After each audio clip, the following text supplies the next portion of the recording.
Hey guys, what is up? Happy Thursday.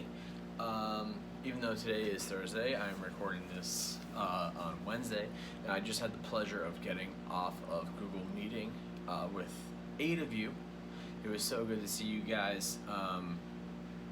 We did figure out what we are going to do with my beard. I posted it on the stream. If anybody wants to see what we decided on, I am not excited about what we chose. But that's not for here. We have to get into some learning.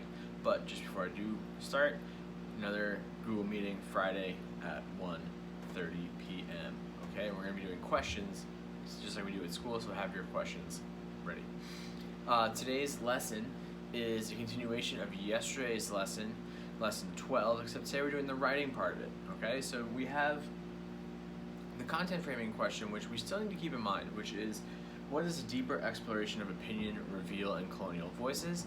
And then our craft question, which is our main focus today, is how do I write an opinion paragraph? And guess what? I'm going to answer that question for you today, okay? So the first thing I have here today is characters in colonial voices, because today is the day.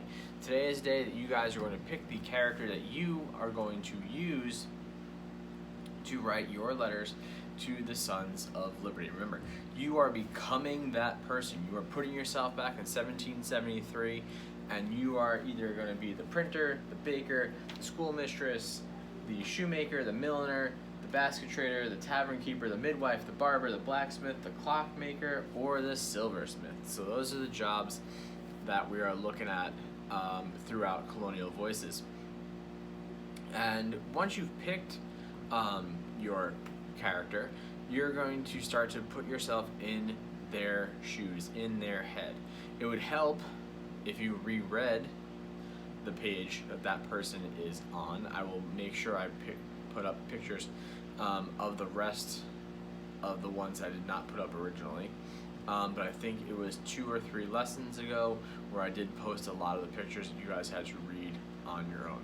Okay, and you guys will be working on handout 12A today. Okay, and I have handout 12A here. Your handout 12A is going to be a little bit different than this, but I have exactly what they're going to have on there for you. So they're going to have, who is your colonist? What is their perspective? Then you have to figure out what their opinion is, and then 2 reasons that they have that opinion. Now remember, we are focusing, and I forgot to put this on the chart originally, we are thinking about the Boston Tea Party. Okay?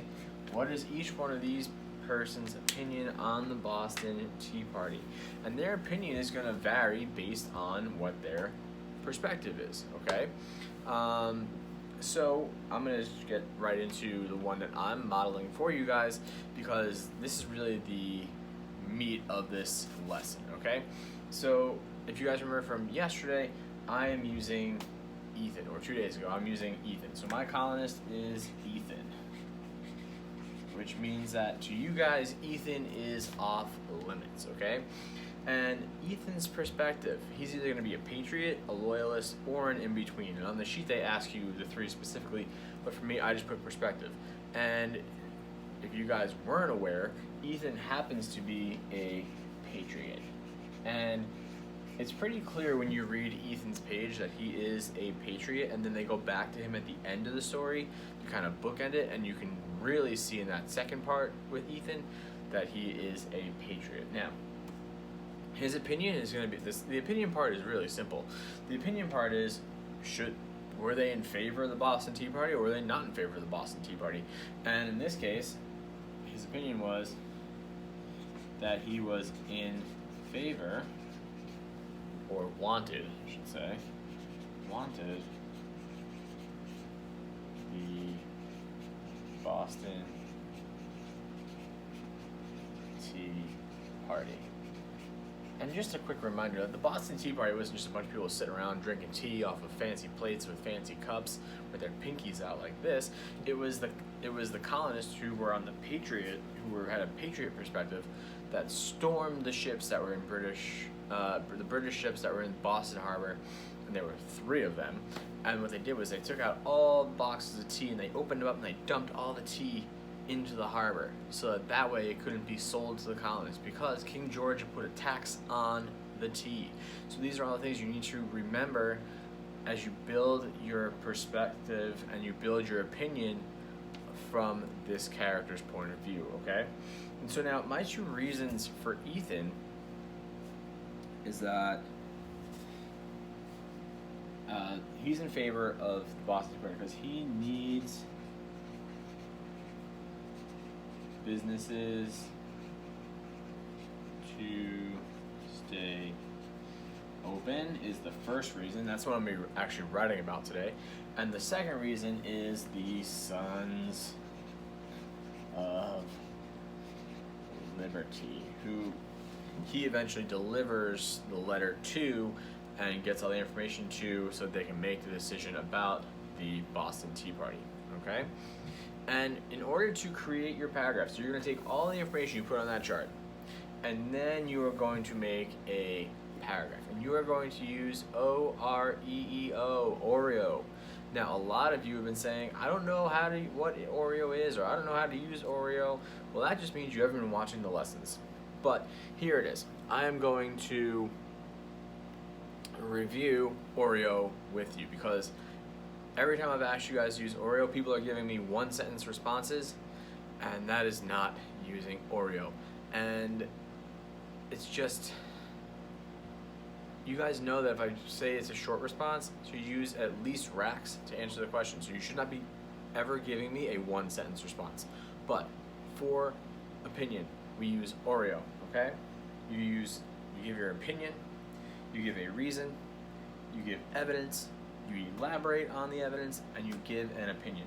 So the first sentence is the opinion. The character is for or against the BTP, the Boston Tea Party. Do not abbreviate. I know Mikey or whoever else will try to use BTP. I was just running out of space. Why your character, and then the next thing is your reason. Why your character feels that way about the Boston Tea Party. See, I wrote it out this time. Okay, so why does your person feel that way?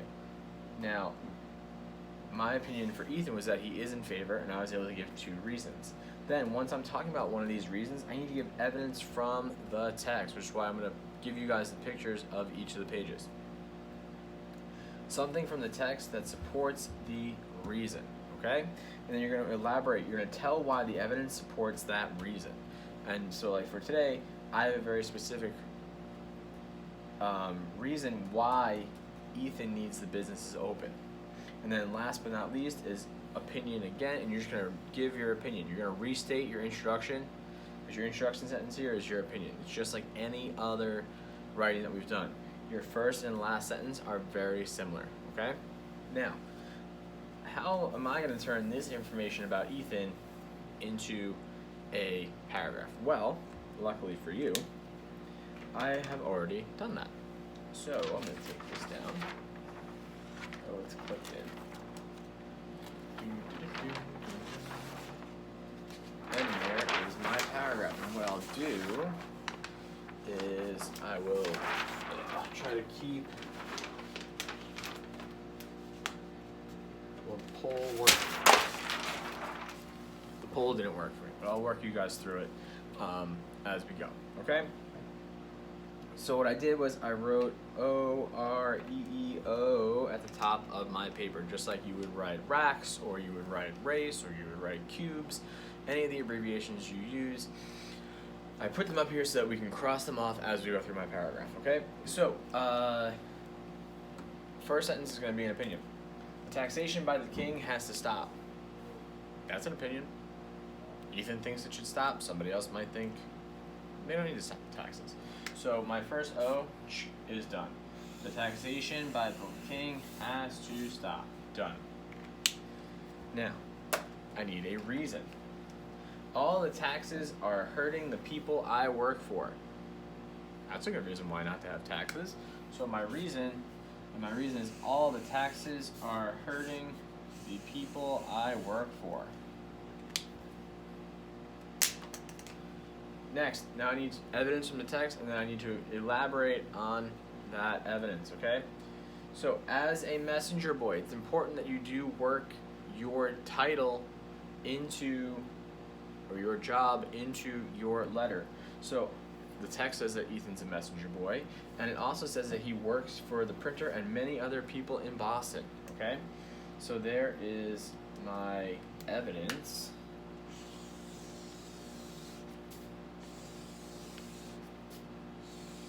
And another useful thing I'm going to put up for you guys is that in the back of the book there's like a glossary or a little section about where it talks about each job, and it gives like a little paragraph about what they did.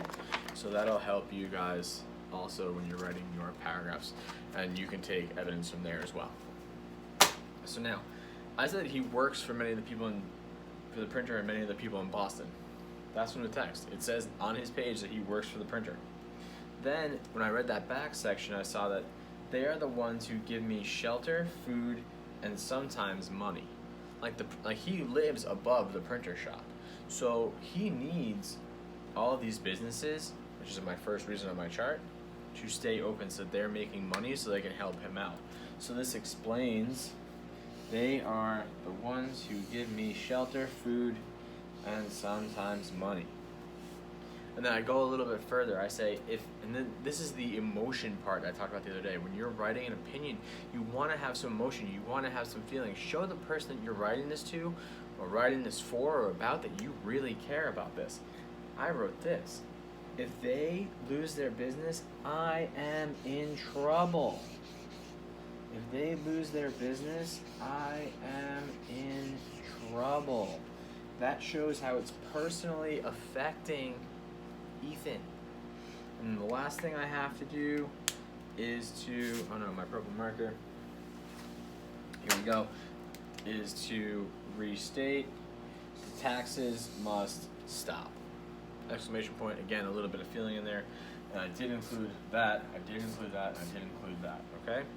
So this is the basic setup for an opinion paragraph. And let's do a little sentence count to make sure we have everything that we need.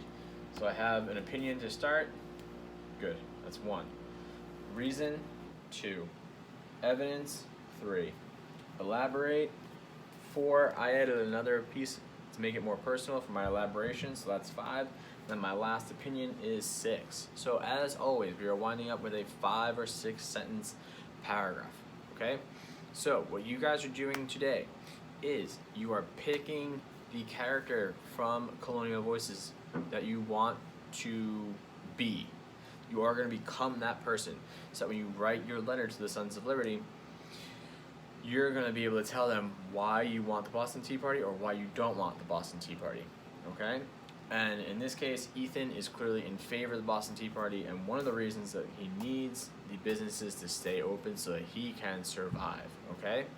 You're going to be writing your first proof paragraph today. It's going to be a 4-paragraph essay. It's going to be a proof paragraph, a second proof paragraph, an intro, and a conclusion, okay? But this concludes today with a proof paragraph. This is what I want to see from you guys. Not 1 sentence, not 2 sentences, following OREEO and having 5 to 6 sentences, all right? Thank you guys for watching. Please keep up the good work, and hopefully I'll see many of you guys tomorrow on the 1:30 video chat. All right, bye.